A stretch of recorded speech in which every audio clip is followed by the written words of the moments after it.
उत्तर प्रदेश के मुख्यमंत्री श्रीमान योगी आदित्यनाथ जी, उप मुख्यमंत्री श्री केशव प्रसाद मौर्य जी, संसद में मेरे साथी भाई रमेश चंद जी और विशाल संख्या में पधारे हुए काशी के मेरे प्यारे भाइयों और बहनों, देव दीपावली और गुरु नानक देव जी के प्रकाशोत्सव पर आज काशी को आधुनिक इंफ्रास्ट्रक्चर का एक और उपहार मिल रहा है।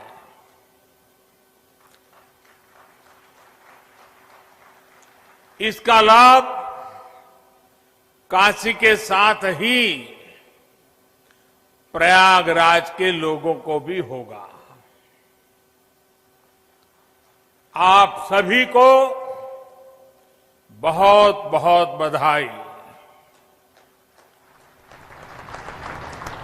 मुझे याद है साल 2013 में मेरी पहली जनसभा इसी मैदान पर हुई थी।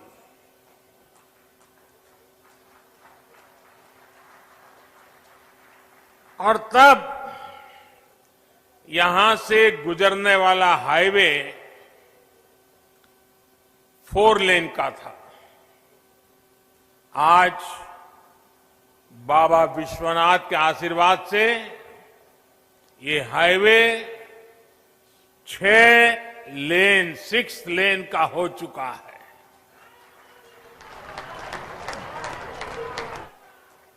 पहले जो लोग हंडिया से राजा तालाब आते जाते थे, उन्हें पता है इस हाईवे पर कितनी ज्यादा मुश्किलें आती थी। जगह जगह जाम, बहुत धीमे ट्रैफिक, दिल्ली और दूसरे शहरों से भी जो लोग आते थे वो इस रास्ते पर आकर परेशान हो जाते थे। 70 किलोमीटर से ज्यादा का वो सफर अब आराम से होगा, तेज रफ्तार में होगा। इस हाईवे के चौड़ा होने से काशी और प्रयाग के बीच का आना जाना अब और आसान हो गया है। कांवड़ यात्रा के दौरान कांवड़ियों को और इस क्षेत्र के लोगों को जो परेशानी होती थी, अब वो भी समाप्त हो जाएगी। इतना ही नहीं, इसका लाभ कुंभ के दौरान भी मिलेगा। भाइयों और बहनों, आस्था से जुड़ी जगह हो या फिर किसी विशेष काम की, लोग कहीं भी आने जाने से पहले ये जरूर देखते हैं कि वहां आना जाना कितना आसान है। इस प्रकार की सुविधाएं देशी विदेशी हर तरह के टूरिस्टों और श्रद्धालुओं को भी प्रोत्साहित करती है।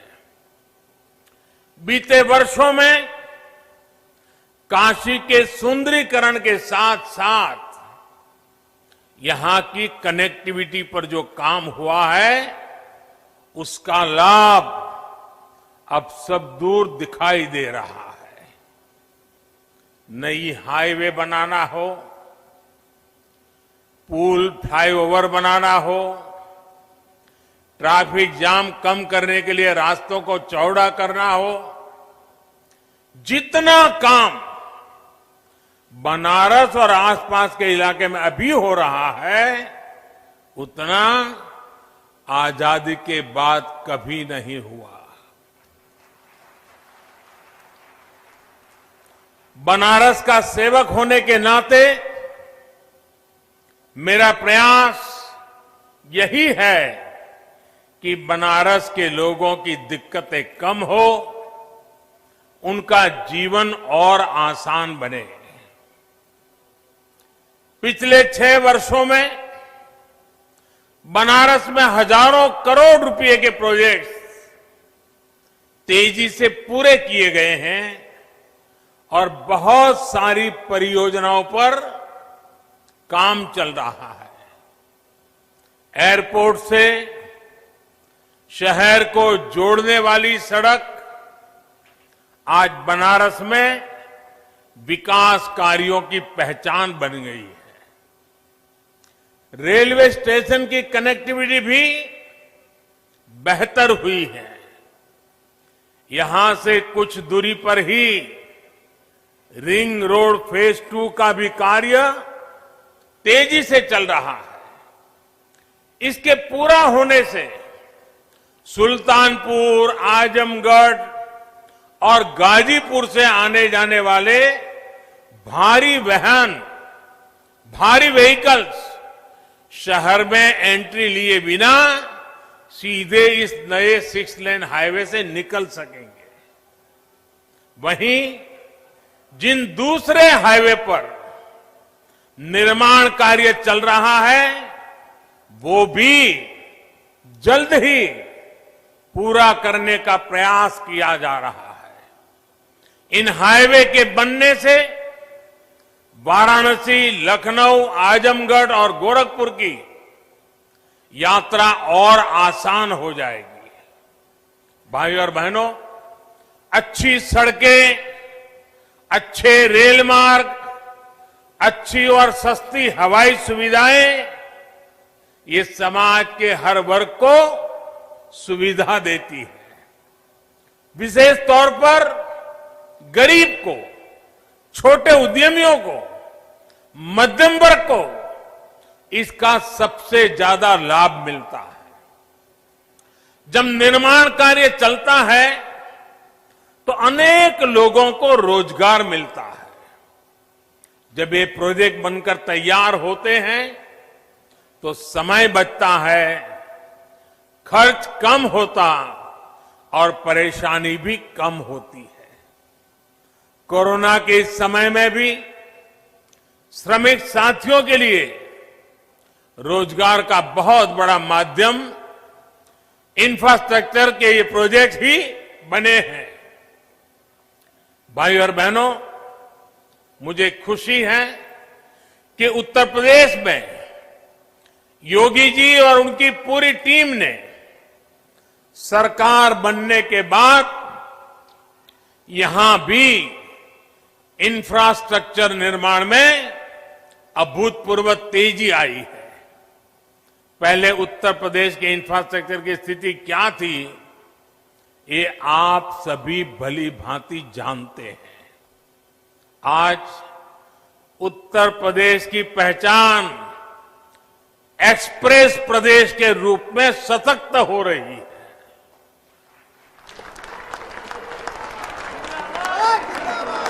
यूपी में कनेक्टिविटी के हजारों करोड़ के 5 मेगा प्रोजेक्ट्स पर एक साथ काम चल रहा है। आज पूर्वांचल हो, बुंदेलखंड हो, पश्चिमी उत्तर प्रदेश हो, हर कोने को एक्सप्रेस वे से जोड़ा जा रहा है। देश के 2 बड़े और आधुनिक डिफेंस कॉरिडोर में से एक हमारे उत्तर प्रदेश में ही बन रहा है। भाइयों बहनों, रोड ही नहीं बल्कि एयर कनेक्टिविटी को भी सुधारा जा रहा है। 3-4 साल पहले यूपी में सिर्फ 2 बड़े एयरपोर्ट ही प्रभावी रूप से काम कर रहे थे। आज करीब 1 दर्जन एयरपोर्ट यूपी में सेवा के लिए तैयार हो रहे हैं। यहां वाराणसी के एयरपोर्ट के विस्तारीकरण का काम चल रहा है। प्रयागराज में एयरपोर्ट टर्मिनल जितनी तेजी से बना, उसने एक नया रिकॉर्ड ही बना दिया था। इसके अलावा कुशीनगर के एयरपोर्ट को भी इंटरनेशनल एयरपोर्ट के रूप में विकसित किया जा रहा है। नोएडा के जेवर में इंटरनेशनल ग्रीनफील्ड एयरपोर्ट पर भी तेजी से काम चल रहा है। साथियों, जब किसी क्षेत्र में आधुनिक कनेक्टिविटी का विस्तार होता है तो इसका बहुत बड़ा लाभ हमारे किसानों को भी होता है, खेती को होता है। बीते वर्षों में निरंतर ये प्रयास हुआ है कि गांवों में आधुनिक सड़कों के साथ साथ भंडारण की, कोल्ड स्टोरेज की आधुनिक व्यवस्थाएं खड़ी की जाए। हाल में इसके लिए 1,00,000 करोड़ रुपए का स्पेशल फंड भी किसानों के लिए बनाया गया है।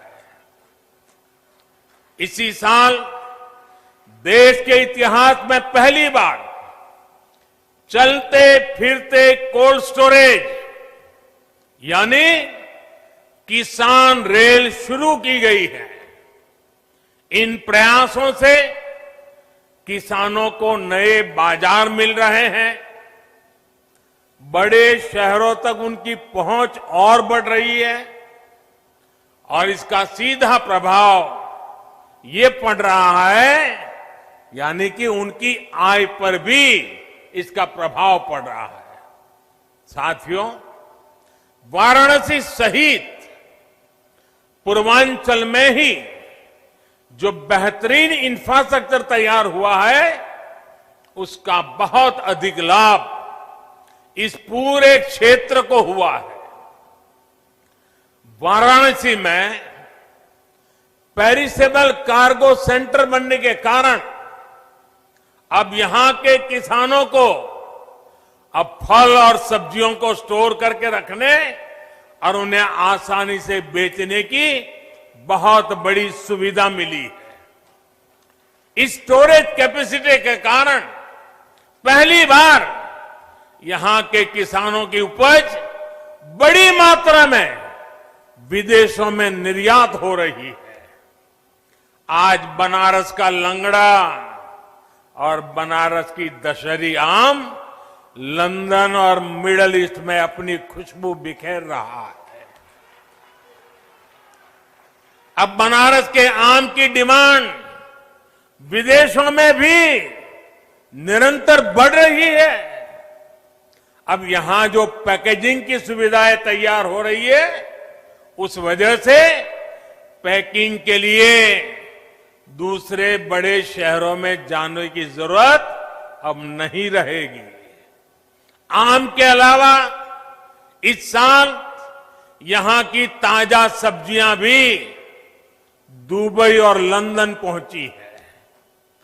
ये एक्सपोर्ट हवाई मार्ग से हुआ है, यानी बेहतर हवाई सेवाओं का सीधा लाभ यहां के छोटे से छोटे किसानों को हो रहा है। गंगा जी पर जो देश का पहला इनलैंड वाटरवे है, इसका उपयोग किसानों की उपज के ट्रांसपोर्ट के लिए अधिक से अधिक कैसे हो, इस पर भी काम हो रहा है। साथियों, सरकार के प्रयासों और आधुनिक इंफ्रास्ट्रक्चर से किसानों को कितना लाभ हो रहा है, इसका एक बेहतरीन उदाहरण चंदौली का काला चावल, ब्लैक राइस है। ये चावल चंदौली के किसानों के घरों में समृद्धि लेकर के आ रहा है। चंदौली के किसानों की आय को बढ़ाने के लिए 2 साल पहले काले चावल की एक वैरायटी का प्रयोग यहां किया गया था। पिछले साल खरीफ के सीजन में करीब 400 किसानों को ये चावल उगाने के लिए दिया गया।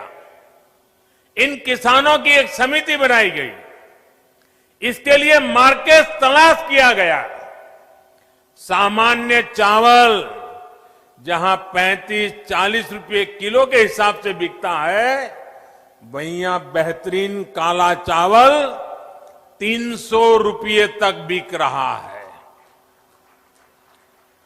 बड़ी बात यह भी है कि ब्लैक राइस को विदेशी बाजार भी मिल गया है। पहली बार ऑस्ट्रेलिया को यह चावल निर्यात हुआ है, वो भी करीब 850 रुपये किलो के हिसाब से। यानी जहां धान का एमएसपी 1800 रुपये है, वहीं काला चावल 8,500 रुपये प्रति क्विंटल बिका है। मुझे बताया गया है कि इस कामयाबी को देखते हुए इस बार के सीजन में लगभग 1000 किसान परिवार काले चावल की खेती कर रहे हैं। भाइयों और बहनों, किसान को आधुनिक सुविधाएं देना, छोटे किसानों को संगठित करके उनको बड़ी ताकत बनाना, किसानों की आय बढ़ाने के प्रयास निरंतर जारी है। बीते सालों में फसल बीमा हो या सिंचाई, बीज हो या बाजार, हर स्तर पर काम किया गया है। प्रधानमंत्री फसल बीमा योजना से देश के लगभग 4 करोड़ किसान परिवारों की मदद हुई है। प्रधानमंत्री कृषि सिंचाई योजना से लगभग 87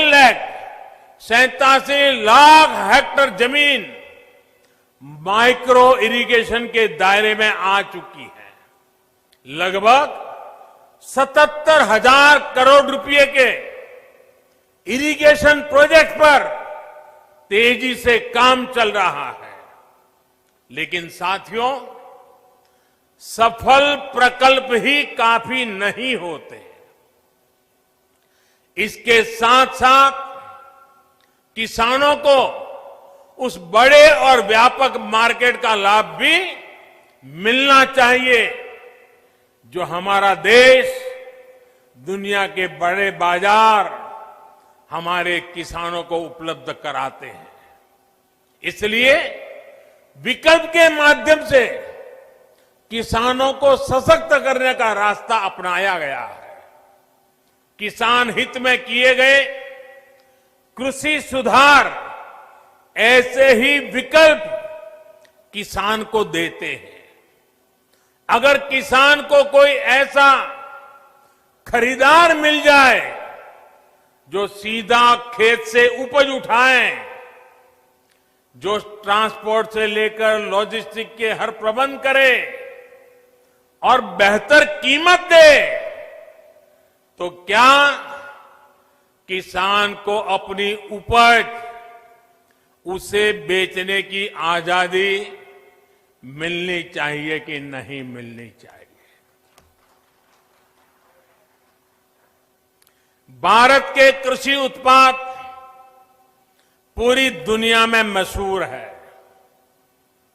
क्या किसान की इस बड़े मार्केट और ज्यादा दाम तक किसान की पहुंच होनी चाहिए कि नहीं होनी चाहिए? अगर कोई पुराने सिस्टम से ही लेन देन को ठीक समझता है, तो उस पर भी इस कानून में कहां कोई रोक लगाई है भाई? साथियों, नए कृषि सुधारों से किसानों को नए विकल्प और नए कानूनी संरक्षण ही तो दिए गए हैं। पहले तो मंडी के बाहर हुए लेन देन ही गैर कानूनी माने जाते थे। ऐसे में छोटे किसानों के साथ अक्सर धोखा होता था, विवाद होते थे, क्योंकि छोटा किसान तो मंडी पहुंच ही नहीं पाता था। अब ऐसा नहीं है। अब छोटे से छोटा किसान भी मंडी से बाहर हुए हर सौदे को लेकर कानूनी कार्यवाही कर सकता है। यानी किसान को अब नए विकल्प भी मिले हैं और छल से, धोखे से उसे बचाने के लिए कानूनी संरक्षण भी मिला है। किसानों को प्रकल्प के साथ ही नए विकल्प देने से ही हमारे कृषि क्षेत्र का कायाकल्प हो सकता है। सरकार की तरफ से प्रकल्प, किसान के लिए विकल्प, और दोनों साथ साथ चले तभी देश का कायाकल्प होता है। साथियों, सरकारें नीतियां बनाती हैं, कानून कायदे बनाते हैं। नीतियां और कानूनों को समर्थन भी मिलता है तो कुछ सवाल भी स्वाभाविक ही है। ये लोकतंत्र का हिस्सा है और भारत में ये जीवंत परंपरा रही है। लेकिन पिछले कुछ समय से एक अलग ही ट्रेंड देश में देखने को मिल रहा है। काशी के आप सभी जागरूक साथियों ने भी ये जरूर अनुभव किया होगा। पहले होता यह था कि सरकार का कोई फैसला अगर किसी को पसंद नहीं आता था तो उसका विरोध होता था। लेकिन बीते कुछ समय से हम एक नया ट्रेंड देख रहे हैं। हम अब देख रहे हैं कि अब विरोध का आधार फैसला नहीं, बल्कि भ्रम फैलाकर, आशंकाएं फैलाकर, फिर तो भविष्य में ऐसा होगा, फिर तो भविष्य में ऐसा होगा, अब तो ये होने वाला है, उसको आधार बनाया जा रहा है। अपप्रचार किया जाता है कि भाई फैसला तो ठीक है, लेकिन पता नहीं इससे आगे चलकर क्या क्या होगा, और फिर कहते हैं ऐसा होगा। जो अभी हुआ ही नहीं है, जो कभी होगा ही नहीं, उसको लेकर समाज में भ्रम फैलाया जाता है। ऐतिहासिक कृषि सुधारों के मामले में भी जानबूझकर यही खेल खेला जा रहा है। हमें याद रखना है, ये वही लोग हैं जिन्होंने दशकों तक किसानों के साथ लगातार छल किया है। अब जैसे एमएसपी तो घोषित होता था, लेकिन एमएसपी पर खरीद बहुत कम की जाती थी। घोषणाएं होती थी, खरीद नहीं होती थी। सालों तक एमएसपी को लेकर छल किया गया। किसानों के नाम पर बड़े बड़े कर्ज माफी के पैकेज घोषित किए जाते थे, लेकिन छोटे और सीमांत किसानों तक ये पहुंचते ही नहीं थे। यानी कर्ज माफी को लेकर भी छल किया गया। किसानों के नाम पर बड़ी बड़ी योजनाएं घोषित होती थी, लेकिन वो खुद मानते थे कि 1 रुपये में से सिर्फ 15 पैसे ही किसान तक पहुंचते हैं। यानी योजनाओं के नाम पर छल, किसानों के नाम पर खाद पर बहुत बड़ी सब्सिडी दी गई, लेकिन ये फर्टिलाइजर खेत से ज्यादा काला बाजारियों के पास पहुंच जाता था। यानी यूरिया खाद के नाम पर भी छल। किसानों को प्रोडक्टिविटी बढ़ाने के लिए कहा गया, लेकिन प्रॉफिटेबिलिटी किसान के बजाय किसी और की सुनिश्चित की गई। पहले वोट के लिए वादा और फिर छल, यही खेल लंबे समय तक देश में चलता रहा है। साथियों, जब इतिहास छल का रहा हो तब दो बातें बड़ी स्वाभाविक है। पहली ये कि किसान अगर सरकारों की बातों से कई बार आशंकित रहता है तो उसके पीछे दशकों का ये लंबा छल का इतिहास है। और दूसरी ये कि जिन्होंने वादे तोड़े, छल किया, उनके लिए ये झूठ फैलाना एक प्रकार से आदत बन गई है, मजबूरी बन चुका है। जो पहले होता था वैसा ही अब भी होने वाला है, क्योंकि उन्होंने ऐसा ही किया था। इसलिए वही फॉर्मूला लगा करके आज भी देख रहे हैं। लेकिन जब इस सरकार का ट्रैक रिकॉर्ड देखोगे तो सच आपके सामने खुल करके आ जाएगा। हमने कहा था कि हम यूरिया की कालाबाजारी रोकेंगे और किसानों को पर्याप्त यूरिया देंगे।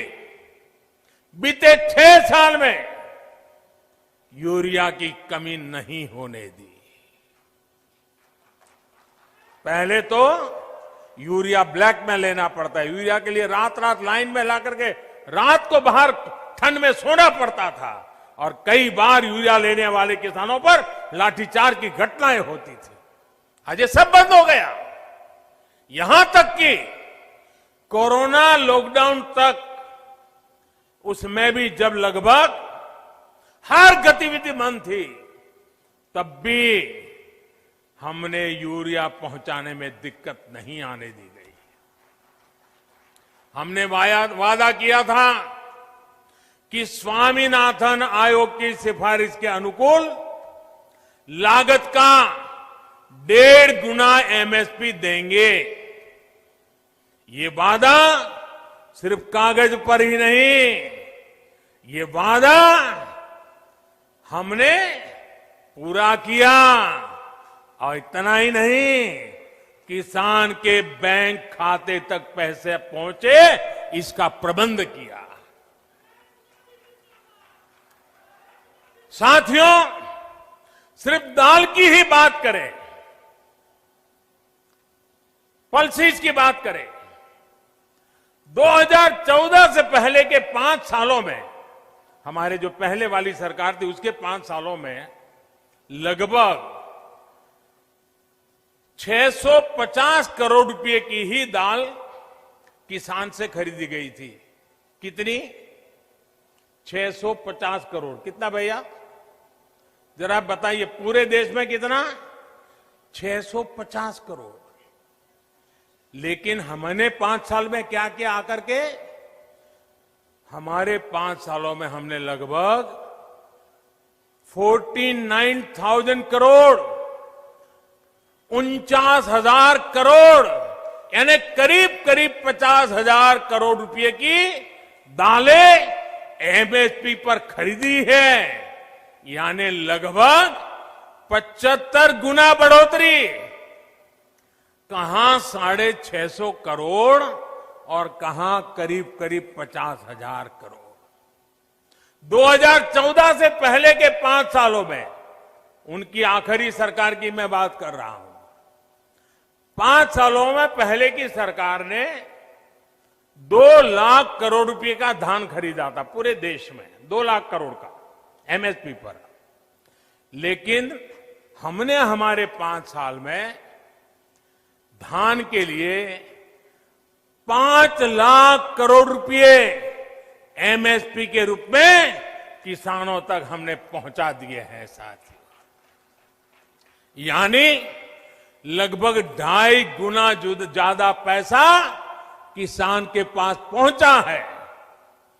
2014 से पहले के 5 सालों में गेहूं की खरीद पर 1.5 लाख करोड़ रुपए के आसपास ही किसानों को मिला। 1.5 लाख करोड़ उनकी सरकार के 5 साल। हमने 5 साल में गेहूं पर 3 लाख करोड़ रुपए किसानों को एमएसपी का मिल चुका है, यानी लगभग 2 गुना। अब आप ही बताइए कि अगर मंडियां और एमएसपी को ही हटाना था तो इतनी बड़ी हम ताकत क्यों देते भाई? हम इन पर इतना निवेश ही क्यों करते? हमारी सरकार तो मंडियों को और आधुनिक बनाने के लिए, मजबूत बनाने के लिए करोड़ों रुपए खर्च कर रही है। भाइयों और बहनों, आपको याद रखना है, यही लोग हैं जो पीएम किसान सम्मान निधि को लेकर ये लोग हर गली मोहल्ले में, हर प्रेस कॉन्फ्रेंस में, हर ट्विटर में सवाल उठाते थे। ये लोग अफवाह फैलाते थे, ये मोदी है, ये चुनाव है ना, इसलिए ये किसान सम्मान निधि लेके आया है, ये 2000 रुपया एक बार दे देगा, दोबारा कभी नहीं देगा। दूसरा झूठ चलाया कि ये 2000 अभी दे रहा है, लेकिन चुनाव पूरा हो गया या तब ब्याज समेत वापस ले लेगा। आप हैरान हो जाएंगे, एक राज्य में तो इतना झूठ फैलाया कि किसानों ने कहा भाई हमें 2000 रुपये नहीं चाहिए, यहां तक झूठ फैलाया। कुछ राज्य ऐसे भी हैं, एक राज्य जो किसान के नाम से बातें कर रहे हैं, उन्होंने तो प्रधानमंत्री किसान सम्मान निधि योजना को अपने राज्य में लागू ही नहीं होने दिया, क्योंकि अगर ये पैसा किसानों के पास पहुंच गया और कहीं मोदी का जय जयकार हो गया तो फिर तो हमारी राजनीति खत्म हो जाएगी। किसानों के जेब में पैसा नहीं जाने दिया। मैं उन राज्य के किसानों से कहना चाहता हूं, आने वाले समय में जब भी हमारी सरकार बनेगी, ये पैसा भी मैं वहां के किसानों को दे के रहूंगा।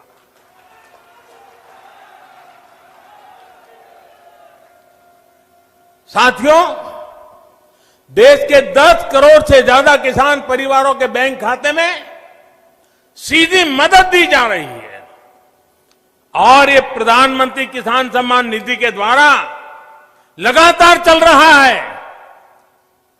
साल में 3 बार देते हैं और अब तक 1 लाख करोड़ रुपया सीधा किसानों के बैंक खाते में पहुंच चुका है। साथियों, हमने वादा किया था कि किसानों के लिए पेंशन योजना बनाएंगे। आज पीएम किसान मानधन योजना लागू है और बहुत कम समय में ही 21 लाख किसान परिवार इसमें जुड़ भी चुके हैं। भाइयों और बहनों, वादों को जमीन पर उतारने के इसी ट्रैक रिकॉर्ड के बल पर किसानों के हित में नए कृषि सुधार कानून लाए गए हैं।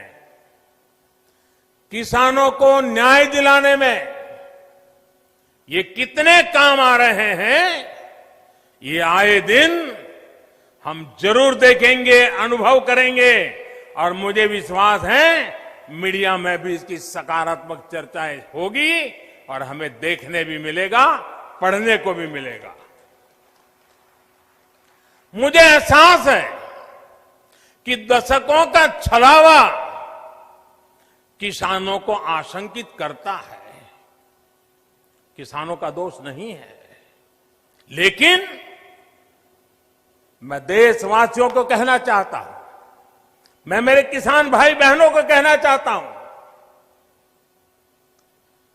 और मां गंगा के घाट पर से कहना चाहता हूं, काशी जैसी पवित्र नगरी से कह रहा हूं, अब छल से नहीं, गंगा जल जैसी पवित्र नीयत के साथ काम किया जा रहा है। भाइयों और बहनों, आशंकाओं के आधार पर भ्रम फैलाने वालों की सच्चाई लगातार देश के सामने आ रही है। जब एक विषय पर इनका झूठ किसान समझ जाते हैं तो ये दूसरे विषय पर झूठ फैलाने लग जाते हैं। 24/7 उनका यही काम है। देश के किसान इस बात को भली भांति समझते हैं। जिन किसान परिवारों की अभी भी कुछ चिंताएं हैं, कुछ सवाल है, तो उनका जवाब भी सरकार निरंतर दे रही है, समाधान करने का भरपूर प्रयास कर रही है। मां अन्नपूर्णा के आशीर्वाद से हमारा अन्नदाता आत्मनिर्भर भारत की अगुवाई करेगा। मुझे विश्वास है आज जिन किसानों को कृषि सुधारों पर कुछ शंकाएं हैं, वो भी भविष्य में इन कृषि सुधारों का लाभ उठाकर अपनी आय बढ़ाएंगे, ये मेरा पक्का विश्वास है। अंत में फिर एक बार आप सभी को इस आधुनिक हाईवे के लिए मैं बहुत बहुत बधाई देता हूं। काशी का रूप और स्वरूप यूं ही भव्य बनता रहे, इसके लिए हमारे प्रयास निरंतर चलते रहेंगे। अभी मेरे बनारस में और भी कार्यक्रम हैं, यहां भी कई विषयों पर विस्तार से बात करूंगा। कोरोना के कारण इस बार मुझे आने में थोड़ा विलंब हुआ, लेकिन आज आपके दर्शन हो गए, मुझे नई ऊर्जा मिल गई, आपके आशीर्वाद मिल गए, काम करने की नई ताकत मिल गई। आप इतनी बड़ी मात्रा में आकर के आशीर्वाद दे रहे हैं, यही मेरी ऊर्जा है, यही मेरे लिए आशीर्वाद है। मैं आपका बहुत बहुत आभारी हूं। मेरे साथ दोनों मुट्ठी बंद करके पूरी ताकत से बोलिए, भारत माता की, भारत माता की, भारत माता की, भारत माता की। बहुत बहुत धन्यवाद।